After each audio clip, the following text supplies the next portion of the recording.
You're listening to the ESO Network, your station for all things geek. Hello, and welcome to episode 56 of the Soul Forge podcast.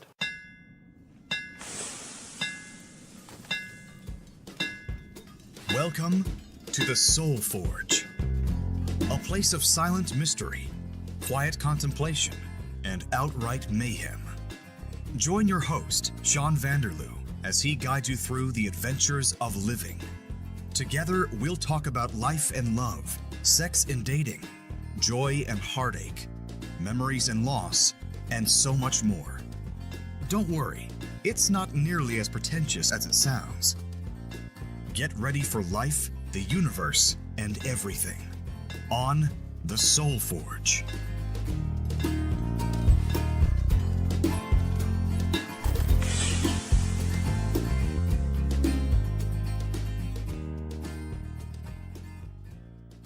Hey folks, I'm your regular host Shawn, and with me I've got a special crew, people I've known for a long time.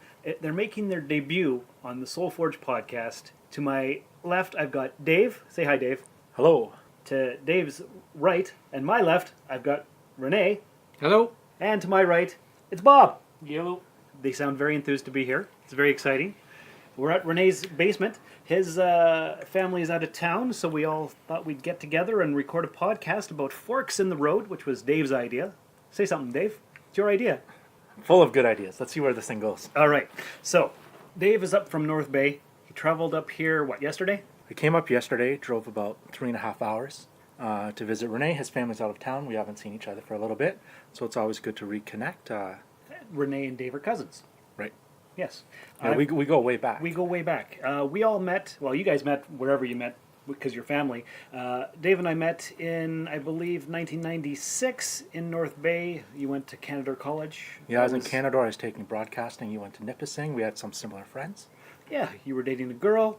She introduced me to Rene, and Rene said, years later, he said, why don't you come up to Timmins, move up here? And I said, there's no way I'm ever coming up to Timmins. And yet a year later, here I was. Right, so there's your not necessarily the first fork, but a significant fork changed your life. That's right, exactly. And Bob, we've known for about 10 years? Roughly, give or take? Because you guys worked together? I've known him since probably about 2005. Yeah, 2005, 2006. Okay. And when did you and I meet? Around that time, too? Same time. Yeah. Has it been that long? I like to keep my circle close. Yeah. Keep things tight. Just how we like it. There you go. So yeah, we were just having some drinks and talking about a podcast because episode 56 was due, and we thought about childhood memories. We thought about girlfriends that we've had, and we thought let's have something nice and neutral, and we'll talk about forks in the road, decisions that we made that led to different things, and how our lives could have been different. So I'll start. Like you said, we met in North Bay. But I could have chosen to stay in Sault Ste. Marie and gone to college there. Or I could have gone to Windsor, or I could have gone to Thunder Bay. But I chose North Bay because it was the closest. And Sherry was going there, and I was obsessed with her since grade 9. So that's what I chose. See, for me, it was a little bit similar, too. I had other options, other places I wanted to go. But I ended up choosing North Bay. Why? I don't really remember, but I sure am glad I did. What would have happened if I went somewhere else? I really don't know. I haven't thought about it much, but I guess that's part of the thing that we can talk about today, and about those forks. And what the question, another thing too, is I'd like to know is how do we define a fork? What is a fork? It's a major decision. A major decision. But it doesn't necessarily feel like a major thing at the time. But hindsight, looking back, there it is. Because, yeah, I followed Sherry to North Bay, but what if I had stayed in the Sioux? I would not know any of you guys right now. Right. Obviously. Your life would be so much worse off. Right? Absolutely. Yes. Or, who knows, I could have stayed in the Sioux, and I could have got a job at the Lottery Center, and I could be upper management now, making hundreds of thousands of dollars a year. I wouldn't know you guys, and my life would be so much poorer, and yet I would have all these fancy trips all the time. Right. So, there's a fork right there. Okay, so I have a question then also, another follow-up question, and if you want, you can edit this out later. But if we're going to look back at the forks in our road, you kind of have to ask yourself, what were the results of those decisions? Right. So are we comparing to where we are now? But what part of our now are we looking at? Are we looking at how do you define where you are now? Is it your relationships? Is it your job? Are you happy? You know, what were the effects of those choices, of those forks? Right, because are we better off than the magical alternate reality that we could be living, or are we in our best option? Like whatever you choose, does that become the best thing for you? Right. What do you think, Bob? Yeah. I've given it a bit of thought, but I try not to think really about it too much because what is. You know, you go back and you think, what if that had turned out a different way? You know, something in your past, what could have happened? But There's no way to know yeah, what the end result exactly. is. Yeah. So I try, me personally, I try not to think about it too much because it could have been better, it could have been worse. It is what it is. Do you have a specific memory, a specific fork that sometimes you think, I wish I would have chosen that? No, I regret nothing. Good. That's a good attitude. I look at it the same way as when you're looking back at a fork. I don't think I live in regret. I wouldn't want things to be different. But you can still say, I wonder how they would have. But if you ask yourself, I wonder how it would have turned out, does that to a little bit say, do I have some regret? Maybe a little bit. See, because I think about that sometimes, and I think, you know what? I would like to be able to watch the alternate reality version television show of what my life could have been had I picked this differently. Like those Which Way books that we read in Yep. in Choose your own adventure. yes, Yeah, you could go back and start over again. Turn to page 34. to see how the end result is. Yeah, Yeah. exactly. So, what about you, Rene? Do you have any major forks that you think about? Well, anyone who knows me I'm a big movie buff, and back in the day, I worked a lot of volunteer hours for a TV station, and I used to make a lot of homemade movies and stuff like that, and actually put together a portfolio, applied for Niagara Film School, was accepted, and chose to follow my cousin's footsteps because we were very close at the time. We're pretty much brothers, a little bit step up from cousins there, and I thought, you know what? I've done TV for so many years now, and I love music just as much as I love movies, so it was a natural choice to go down the radio road, and I fell in love with radio. I did all kinds of stuff and excelled at it, graduated with honors, but you don't make a living in radio. So now you're working in IT. I work in IT. So you didn't do movies, you didn't do radio, you did computers. I did computers, but all those things you can still do with computers. So you do all your editing for the audio and your video on computers. It's just if it's that important, you'll make the time to do it. So let's do a thought experiment. Say you had gone to this Niagara Film School. Where do you think your life would have taken you? You certainly wouldn't be in Timmins, I bet.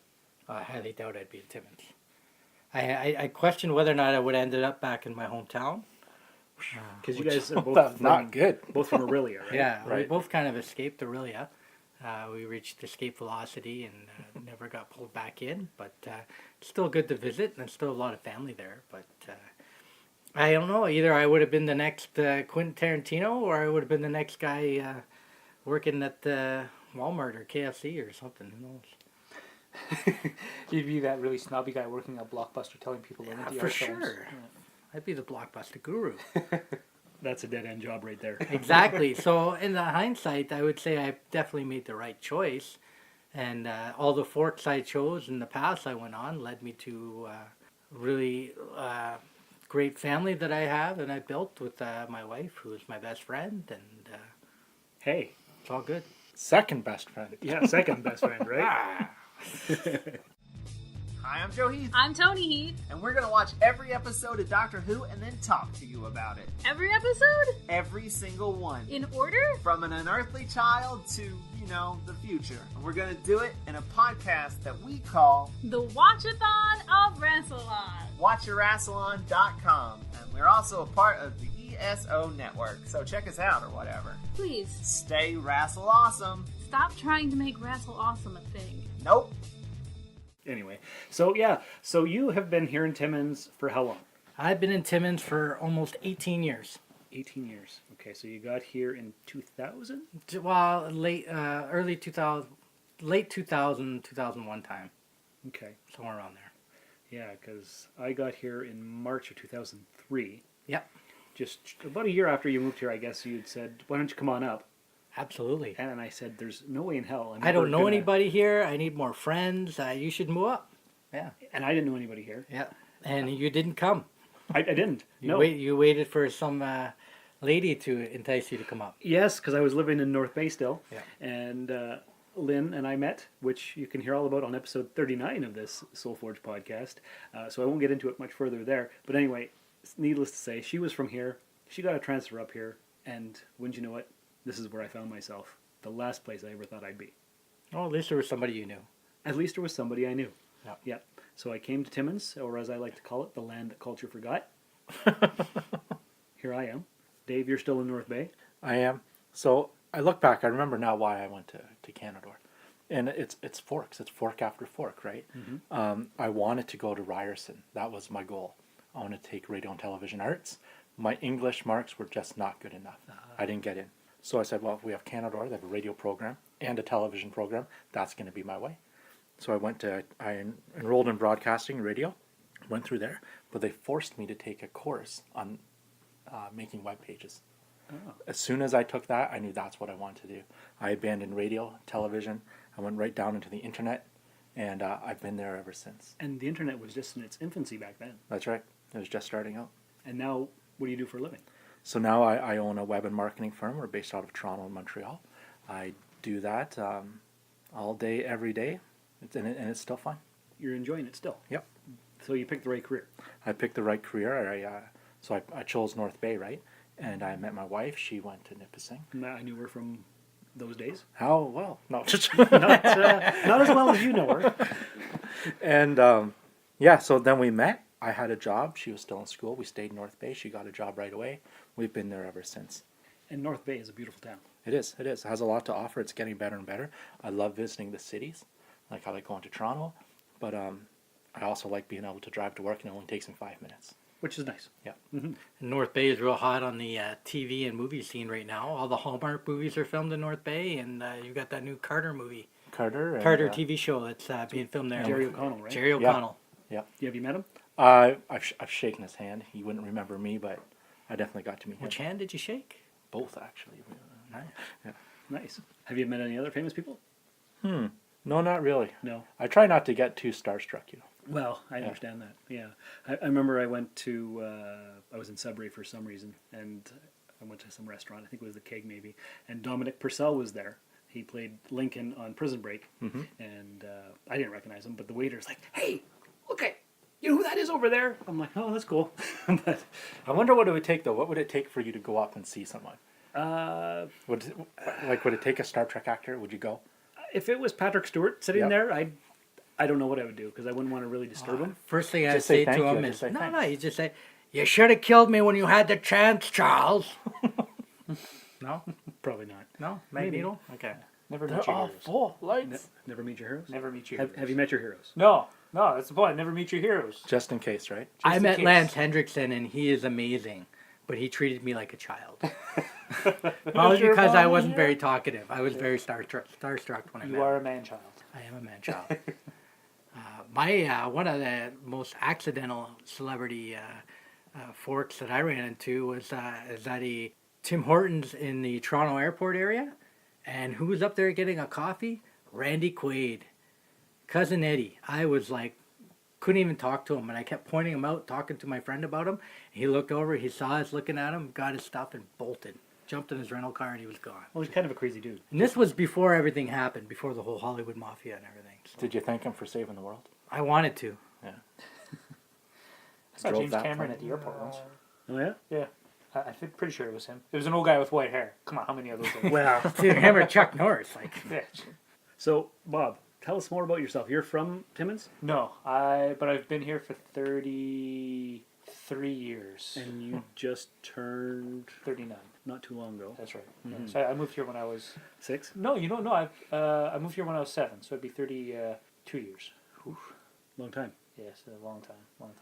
Yeah, and before that, I was a little bit of everywhere. So, You went away to school. like college? No, I took college here. Okay. Yeah. So there's a fork right there. You could have gone. Yeah, well, no, not really. No. No, like what? After I graduated high school, I was thinking about going to. The name escapes me right now. They've got a really good graphic arts design program in Toronto. Fanshawe. No, Humber. no.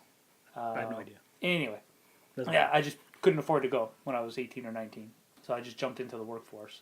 Yeah, it was a pretty regular early adulthood. I met my wife at work.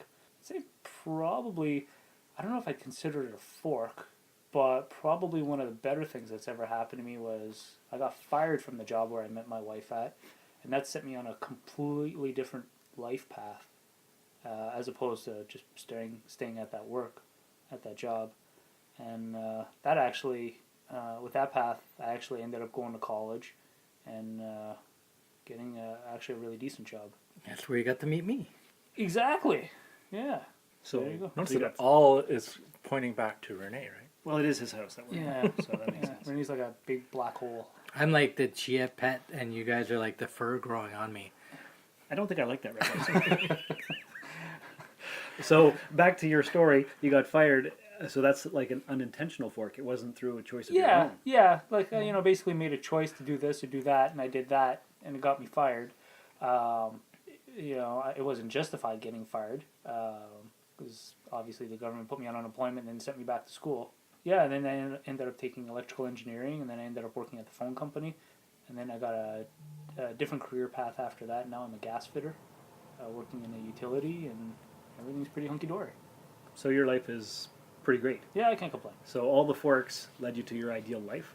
Yeah, pretty much. I wouldn't say it was. It's not completely ideal, but whose is? I don't know. There you If it go. was completely ideal, you would have nothing to work for. Yeah. If it was True. ideal, I wouldn't even have to work. So what you're saying is it's all about the struggle. More about the journey. I don't know about the struggle, right? Like for every fork's a different journey, and every journey's got a different outcome, right? It's true. Yeah, because you could date this girl or you could date that girl, and whatever you choose, put you on a different path. Exactly. And just for the record, Yeah. my wife told me before we got married that we probably wouldn't stay in Timmins, and that it wasn't a priority. But she is very much big into her family, and her whole family lives in one small area, 3 blocks. Her entire family lives there. Your in-laws are 3 houses down. And they're very close. And I can honestly say, it bothered me at first that we didn't leave, but I think it's probably the best thing to happen to my kids to have so much family so close. I'd say so. And my family all down south, they're spread out all over the place. So it would definitely have been a different experience growing up for them. And I know my brother, the way he's raising his kids, it's definitely a different family experience for them because their grandparents and her aunts and uncles aren't all as close. So So the importance of family is big for you. I know family is huge, yeah. It could be a whole episode in itself. that. In fact, we were supposed to do a whole episode in itself, you and I, all about family. The ins and outs and all that good stuff. Maybe we can record it later this week. Well, that's because your family is out of town, and your cousin Dave happened to come up to keep you company during the week, Exactly. which is awesome. Nobody wants to be in an empty house for a long period of time. Get a dog. Get a dog. Yeah. Or get a Dave, Yep. which you did. Well, it's been almost a year since we've gotten together, so. And it's been more for you and I. Mhm. I don't remember the last time we got together. Probably one of our Rebosh weekends, actually. Right. Yeah. Probably. One of the original ones, I think, actually. Yeah. Trip to Sudbury. Yes, a trip to Good Sudbury. times. Good times. Yes. No, but it's kind of funny. Like Renee mentions, it's been probably a year. But for me, it doesn't necessarily feel that way because you have things like Skype or Facebook, and when you see somebody writing their posts, I can hear it in their voice, right? course. So I'm kind of reminded that no, I talk to people all the time, or I hear them all the time, but really, it's not true. Right. It just So feels like don't fool yourself.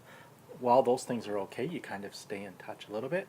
It's nowhere close to actually reconnecting and sitting in the same room and laughing and talking, telling jokes, and just having a good time. That's true, because you could have stayed home. We Mhm. could have done a Skype podcast over the internet lines that you work on Yeah. there. And no, that's, And it's kind of funny, like you take relationships from 2 years ago, 4 years ago, 10 years ago. If you had trust and good friendships then, it seems like they're still there. Yeah, those bonds are hard to break. Yep. it's true. You get good people in your life and you keep them there. That's the goal. Yeah. All right. Anything else you wanted to talk about forks since it was your idea? Well, if we have time, it changes the subject matter a little bit. And I got on the idea from when Bob said he was 39. Okay. Next year, Bob turns 40. Yes. I think some forks are more mental. They're in your head. When True. you hit 40, what's your outlook on life? Well, I'll tell you. Yeah. When I turned 40, it wasn't as big of a deal as when I turned 30. I dreaded. You had a parade at 30. I did have a parade at 30. Trish threw me a parade because she knows I hate parades. So for my 30th birthday, she got her dad's truck and his boat and a bunch of people, and we all took a tour The around boat the block. was the float. The boat was the float. I sat in it and threw out candy like you do in a parade Yeah. because she was funny. That's fun. She's a funny girl. Yeah. And I hate parades. Watching them because I find them useless. Yeah. Being in a parade is different. That was okay. Yeah. When you start. And when you parade. are the Yeah. parade. Well, yeah, I was the parade, so that was cool. But yeah, 6 months before I turned 30, I was miserable. And that's when I decided, okay, I'm 30, I can't be working at the call center anymore. So I applied to the post office. I applied everywhere. I got a job at Home Depot, which was worse than the call center. But then eventually the post office called, and I've been there ever since. Right. So the fork in the road of trying to get a better job. I find what's funny, when I turned 30, it wasn't a big deal. It really sunk in when I turned 31, because at that point I know there was no looking back. You crested the hill. Yeah, pretty much, yeah. I think that's what's going to be probably when I turn 40, too. So Renee turned 40 this year. I did. I turned 40 2 years ago, Yeah, I turned 40. Man, I don't remember how old I am. What year were you born? 76. Me too. So 2 years ago. Nice. What month are you born? November. math. November. Okay, so I'm 2 months older than you. Okay. All right, so I'm the old man here. So you're going to be 40 next year. Yeah. How are you feeling about that? I was fine. Welcome to the club. Yeah, I think I'll be okay. I just find, you know how they say like 40 is the new 30? Like I know when I turned 30, it was like it's 20 but with joint pain, and 40. Mentally, I feel the same age as I always. I don't feel like I'm maturing mentally. True. For better or for worse. About 27 years old in my head. Yeah. Yeah. You guys? Yeah, I don't If feel that. old at all. No. My body tells me otherwise. But Well, after a long day of delivering the mail in plus 40 degrees Celsius heat, Yeah. that's brutal. And you're outside working, doing the lines for the gas company, and Yeah. so you know what it's like. Yeah, and you know, like by the end of the day, you know, it's like you're really starting to feel your age. Yeah. And it's not like I'm the most physically fit guy. I get by, but you know, at the end of a hard week, you know, bedtime is calling. You know, Friday night at 9:00. Yeah. yeah, does anybody else fall asleep watching TV after 9? Sometimes. Like at one point a couple weeks ago, my wife and I fell asleep on each other while we were watching a show. We woke up. Literally on top of each other. Literally, I was like on top of her and she was leaning against my head. Nice. But yeah, that's the only thing I noticed. Like mentally, I'm still young. Yes. But Physically. physically, I'm passing out in front of the TV at like 9:30, 10 That's o'clock not at night. age related. I think that's kids. That's kids, yeah. But, I don't know, because many a time Rene and Bob and Shawn have tried to watch a movie at Renee's house on a Friday night, Godzilla. and we're all passed out. Yeah. We're all passed out, and we've watched maybe half of it or a third. Friday nights are the worst time to try and watch a movie. Yeah, you gotta wait till When Sunday. you get to the end of the week, you're done. It's been a long week. You can't do it. I find it. I'll be going to bed earlier on a Friday than like on Monday to Thursday. Yeah. You know, Yeah, it's hard. the to day stay that up you late. can stay up. But Welcome to Old Man Cast. yeah. Yeah, well, I still firmly believe that it's the weekend and it's my right to stay up late, Yeah, why not? even if I still can't sleep in. You still get that mentality, that child mentality. The weekend's not Saturday, Sunday. It's Friday night, Saturday night. Yeah. Well, Yeah. this guy here, he's always up late. He's always texting me after I've gone to bed. What? It's like 10:45, and in the morning I'll wake up and there's a text from Renee. How was your day? I'm like, I sent that way before then. I don't know that you did. Oh, I wanted to get back to you. Well, I appreciate that. So you know how we also say we don't feel old, we still feel young or even immature.